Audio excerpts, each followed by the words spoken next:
Hello everyone, मैं doctor प्रगति गुप्ता और आज इस वीडियो में हम बात करने वाले हैं किडनी फेलियर का पेशेंट सैलेड खा सकता है या नहीं खा सकता है। जब भी पेशेंट क्लिनिक में आते हैं अक्सर डाइट को लेके बहुत से सवाल होते हैं क्योंकि बहुत सी चीज़ें रिस्ट्रिक्ट हो जाती है तो पेशेंट को समझ नहीं आता मैं क्या खाऊं क्या नहीं खाऊं। ये सबसे बड़ा सवाल होता है और पेशेंट वीक होता चला जाता है और कुछ टाइम में खाना खाना छोड़ देता है क्योंकि उसके पास चॉइसेस रह नहीं पाती और उसे पता नहीं होता किस तरीके से इनटेक करूं ताकि लॉन्ग टर्म में इस परहेज को फॉलो कर सकूं। तो ये वीडियो हम लेकर ही इसलिए आए हैं ताकि आप समझ सकें कि आप डाइट में क्या क्या चेंजेस करें जो आप लॉन्ग टर्म फॉलो कर सकें ताकि आप हेल्दी भी रहें, आपका वज़न भी ना घटे और ऐसा भी ना हो कि आप खाना खाना ही छोड़ दें। क्योंकि एक सा खाना जब हम डेली बेसिस पे खा रहे होते हैं आपका मन नहीं करता खाने का, तो हम पेशेंट से पहले क्या पूछते हैं एपेटाइट को लेकर कि आपका जब खाना सामने आता है तो उसको देखकर मन नहीं करता खाना खाने का या पेट में भूख महसूस नहीं होती। तो पेशेंट का जवाब ज़्यादातर क्या होता है कि मैम पेट में भूख तो महसूस हो रही होती है बट जब खाने की थाली सामने आती है तो खाना देखकर हमारा खाना खाने का मन नहीं कर रहा। यहाँ पे एपेटाइजर्स देकर भी कोई हमें मदद नहीं मिलती। भूख तो लग रही है बट जो चॉइस ऑफ आइटम है उसको देखकर भूख खत्म हो जा रही है। तो यहाँ पर हम कोई लिवर टॉनिक कोई भी आपके एपेटाइजर्स मदद नहीं कर पाते। इस चीज़ को समझना बहुत इंपॉर्टेंट है क्योंकि इसी तरीके से आप पेशेंट का ठीक से इलाज कर पाएंगे। तो हम इस वीडियो में डिस्कस करेंगे कि किडनी फेलियर का पेशेंट कौन से सैलेड के आइटम्स खा सकता है और कौन से नहीं।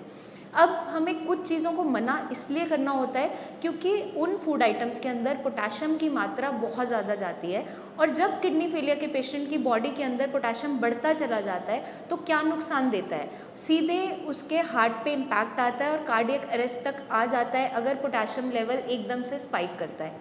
क्योंकि पोटेशियम का रोल हमारी बॉडी में जितने भी आपके मसल्स हैं उनकी कॉन्ट्रैक्शन रिलैक्सेशन को मेंटेन करने में होता है और स्पेशली जो हमारा एक मेजर वाइटल ऑर्गन है वो है हार्ट। वो आपका कंप्लीटली एक मस्कुलेचर से बना हुआ है और सबसे पहला इम्पैक्ट हाई पोटेशियम फूड के इनटेक से आपके हार्ट पे ही आता है। तो अगर आपको अपने हार्ट को हेल्दी रखना है, ठीक रखना है, तो हाई पोटेशियम चीज़ों को अपने डाइट में से निकालना होगा।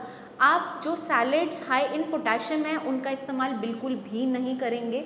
स्पेशली हम अगर टमाटर की बात करते हैं या चुकंदर की बात करते हैं क्योंकि पेशेंट के माइंड में क्या होता है मेरा खून कम होता चला जा रहा है मैम, मैं चुकंदर खा के उसको क्या बढ़ा सकता हूँ। तो हमारा सबसे पहला जवाब क्या होता है कि आप बीट रूट का इस्तेमाल बिल्कुल भी नहीं करेंगे क्योंकि ये हाई इन पोटेशियम है। क्योंकि ये ज़मीन से नीचे लगने वाली ऐसी सब्जी है जिसके अंदर पोटेशियम बहुत ज़्यादा भरपूर मात्रा में देखने को मिलता है।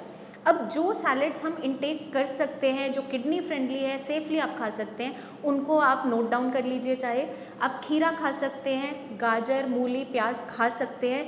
भले ही ये ज़मीन के नीचे लगने वाली सब्जियां हैं लेकिन इनके अंदर पोटेशियम की मात्रा इतनी ज़्यादा नहीं होती।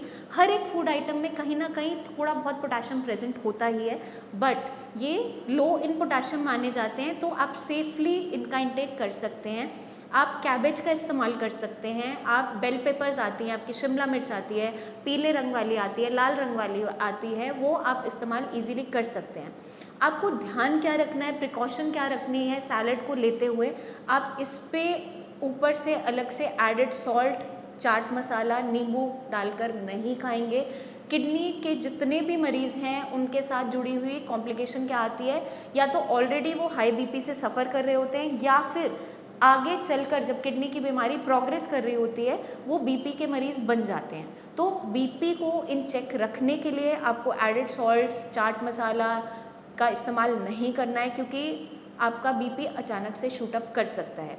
और लेमन का इस्तेमाल इसलिए नहीं करना होता है क्योंकि ये सिट्रस इन नेचर है, आपकी बॉडी में मेटाबॉलिक एसिडोसिस को बढ़ा देता है और साथ के साथ इसके अंदर फॉस्फोरस की मात्रा भी ज़्यादा देखने को मिलती है। तो आपकी बॉडी में एडिशनल ये चीज़ें हम एक्यूमुलेट नहीं करवा सकते क्योंकि आपकी किडनी कम काम कर रही है। तो आपको इन सैलेड्स का इंटेक ईजिली अपनी डाइट के अंदर कर सकते हैं। और आपको स्पेशली कुछ चीज़ों का ध्यान रखना है, आपका गट, आपका पेट अगर ठीक से साफ़ नहीं होता है तो आपको सैलेड्स अपनी डाइट में ज़रूर ऐड ऑन करने हैं।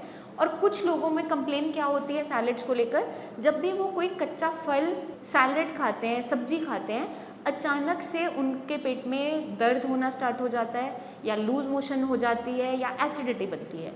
तो अगर आपका पेट इस तरीके का रहता है, आपकी डाइजेशन अच्छी नहीं रहती है, तो आप सैलेड्स को किस तरीके से ले सकते हैं, आप इनको थोड़ा सा स्टीम करके ले सकते हैं। कच्चा ना खाते हुए आप सॉटे करके, हल्का स्टीम करके इसको इस्तेमाल कर सकते हैं। जैसे गाजर को आप हल्का सा सॉटे कर लीजिए या हल्का सा स्टीम कर लीजिए, जैसे हम छोटे बच्चों को खिलाते हैं चीज़ें, उस तरीके से आप इस्तेमाल कर सकते हैं ताकि आपका पेट ईजिली इनको डाइजेस्ट कर सके, आपके पेट में कोई दर्द ना बने, गैस ना बने। आपको कभी भी अचानक से खाली पेट इन चीज़ों का इंटेक नहीं करना है, तो आप इन मेजर कॉम्प्लिकेशन से बच सकते हैं, जो स्पेशली देखने को क्या मिलती है, आपको कभी कभार लूज मोशन हो जाता है जैसे सैलेड का इंटेक किया, या पेट में दर्द बढ़ जाता है, तो ये कॉम्प्लिकेशंस देखने को नहीं मिलेगी। हम एडेड सॉल्ट के लिए मना कर रहे हैं, बट आपको थोड़ा सा डाइजेशन के लिए कोई ना कोई सीजनिंग चाहिए होती है, तो आप इस पर थोड़ा सा ब्लैक पेपर डाल के खा सकते हैं या भुना हुआ जीरा डाल के खा सकते हैं, ताकि आपका गट इजीली इसको एक्सेप्ट कर सके और डाइजेस्ट कर सके। आई होप ये वीडियो आपको मदद करेगी कि हमें सैलेड किस तरीके से खाना चाहिए, कौन सा सैलेड कम्प्लीटली अवॉइड करना है, ताकि आपकी जो कंडीशन है वो आगे जाके प्रोग्रेस ना करे, आपकी किडनी की जो दिक्कतें बढ़ती चली जा रही है, आपके बॉडी में एक्स्ट्रा पोटेशियम बढ़ता चला जा रहा है, सेफली आपका जो चीज़ें हम इंटेक कर सकते हैं उसको डेली रूटीन के अंदर आप ज़रूर ऐड कीजिए। आपको टोटली भी अवॉइड नहीं करना है, ताकि आपकी बॉडी में वीकनेस ना आए, आपका गट हेल्दी रहे, इसलिए सैलेड्स खाने ज़रूरी होते हैं।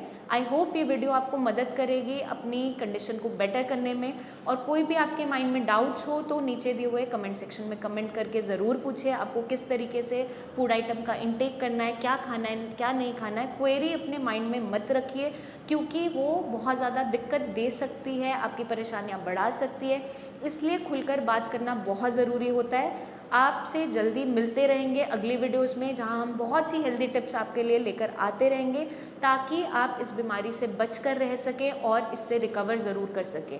अपना खास ध्यान रखिए। Take care.